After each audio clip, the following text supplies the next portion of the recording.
Sabi mo, tara na.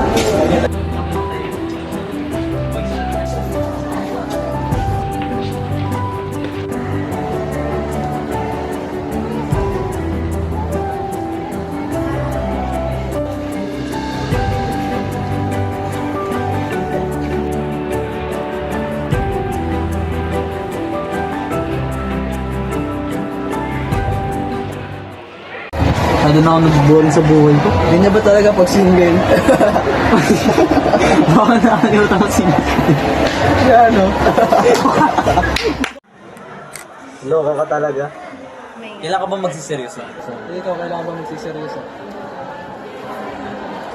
Total, masyado ka naman bored sa buhay mo. What if we make something fun? We like your idea. But the loser gets consequences. Ano yung magandang laro yun? Bato ba topic? Oo nga! Gusto mo yung pasok sa ulo? Bato ba topic? Kita, alam mo Bato ba topic?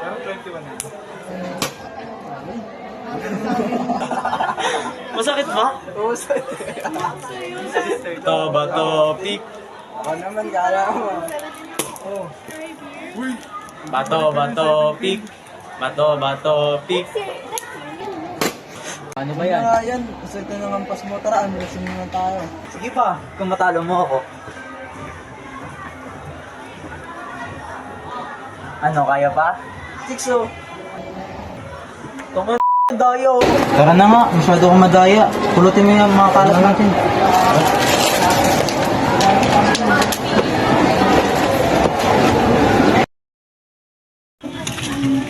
Hi there. Sino si Kid? What's the point of asking? May sinasabi ka? May narinig ka ba? Kid, I just kidding. Do I know you? Kilala ba kita? I'm Vincent, by the way. Vincent Alvarez. And you are? It's none of your business. Excuse me, I have to go. Okay. See you around. Gosh, the audacity of that man. Toya Anastasia Cortez. Sounds familiar. Maybe the name of my future. Paano kayo mababalik to?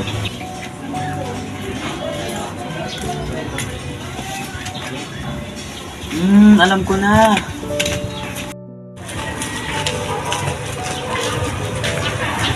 Victoria! How did you know my name? How do you know my name? Victoria Anastasia Cortez, right? That doesn't answer my question. Naiwan mo to kanina nagmamadali ka. Give it back to me. Isang kondisyon, What? may pag-date ka sa akin. Are you out of your mind? Maybe, Just give it back to me. bukas, 3:30 PM sa park. Fine. See you!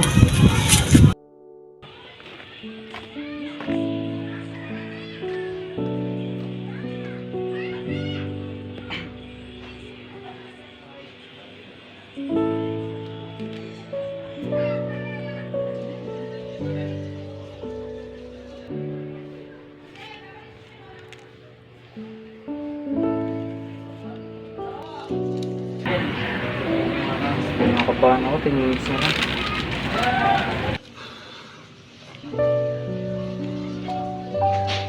Hindi lang Wala ako pag-ibig na makita siya.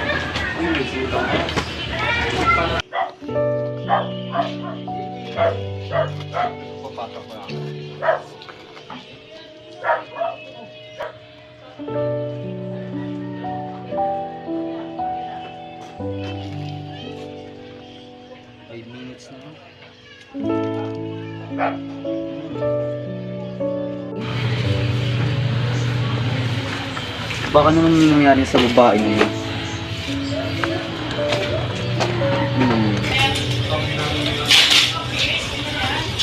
Hindi pa talaga sa akin.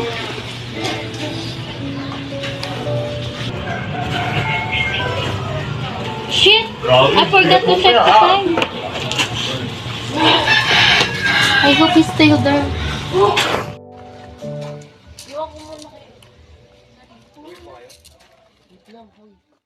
I guess I'm too late.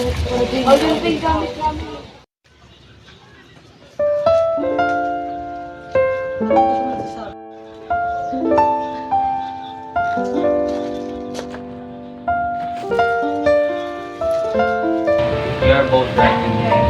Huh? About what? Tama ka na sa akin. Late siya, pero it's not too late. Yes.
Can I invite someone to join to our meeting today? Of course, dear. Feel free to invite someone.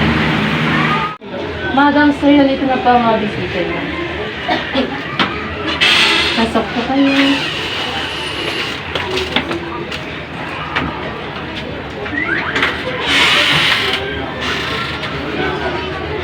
Son, the visitors are already here. Come and join me with them. Okay, ma'am, let's go.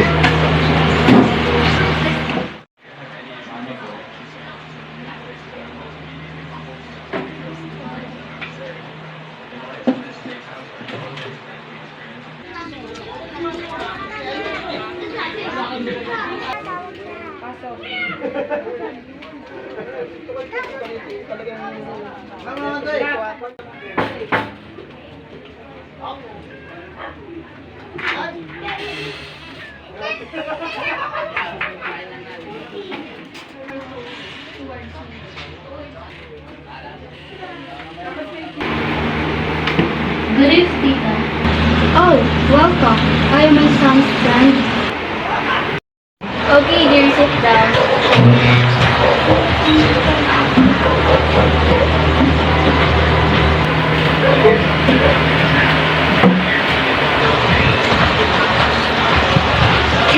What's taking the food so long? I'm getting hungry.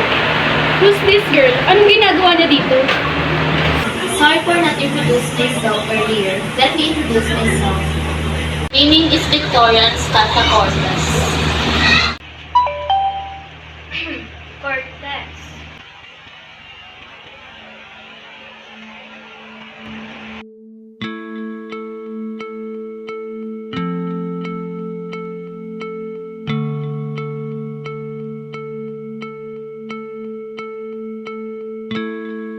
They look good together, right? Yes, they are. They're so cute. Ma'am, Victoria is my girlfriend. What? Mom, do something. Excuse me, I have to take a photo. Sure, go on. I have a task for you.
I understand that both of the families are still in the state of shock, considering how severe the accident was.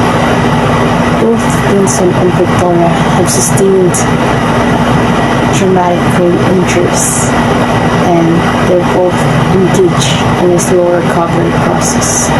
Doc, what does that mean?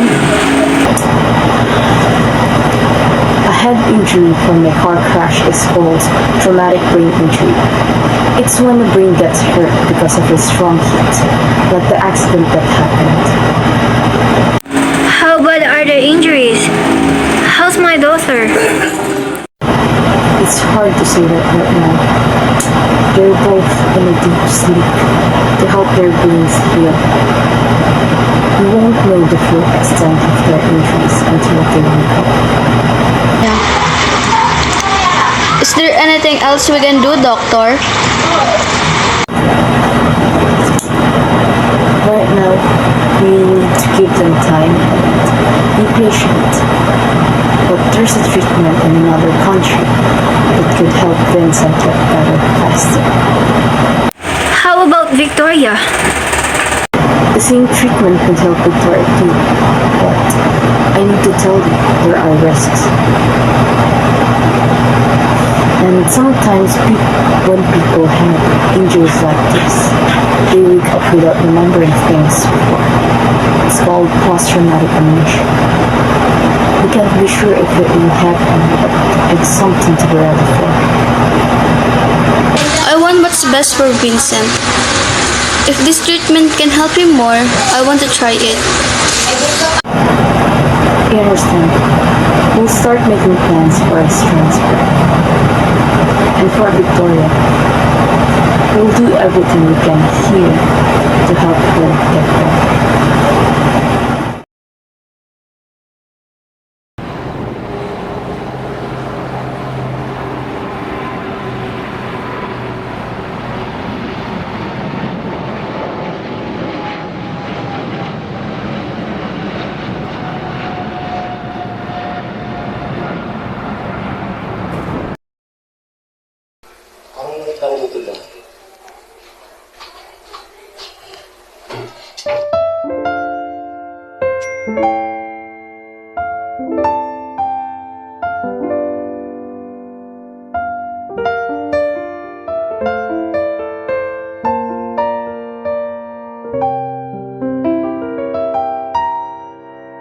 Do I know you? Kilala ba kita? I'm Vince. Yes, Michelle. Is there something?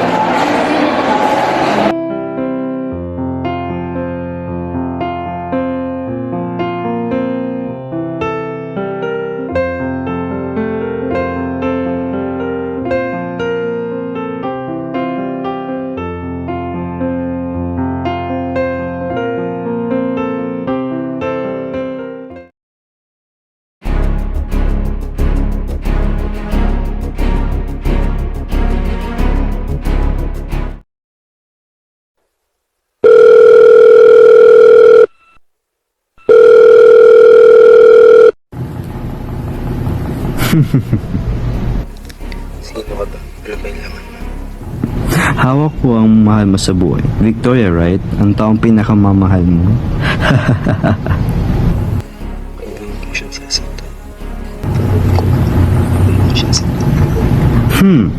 Paano ba magandang deal para di ko tuluyan patayin tong babae na to? Well, if tanggalin mo isang mata mo kapalit ni Victoria, or instead your tongue or fingers. Here's the deal. Maghihiwalay kayo ni Victoria at magkakasigurado ka na mabuhay itong babae na to. Oops, always remember Vincent, may mga mata ako sa paligid mo. Once na sumira ka sa kasunduan, mas magiging malala ang mangyayari kay Victoria. Okay, deal. Pero, please, pwede ko pa siyang makausap. Kaya ko minsan pagkatapos mo siya. Okay, basta last na yun.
Sabay-sabay. Banal. Banal. Banal. Bano, harap ka nga. Bano, harap ka nga. Let me introduce myself. Take a photo.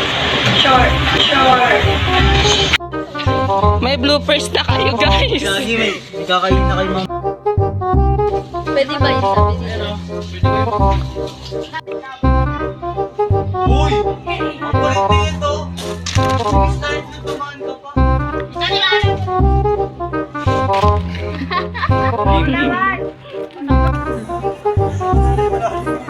Uy! Uy!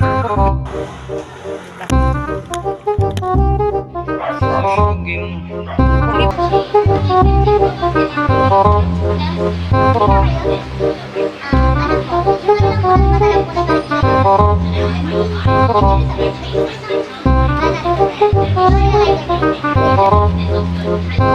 you.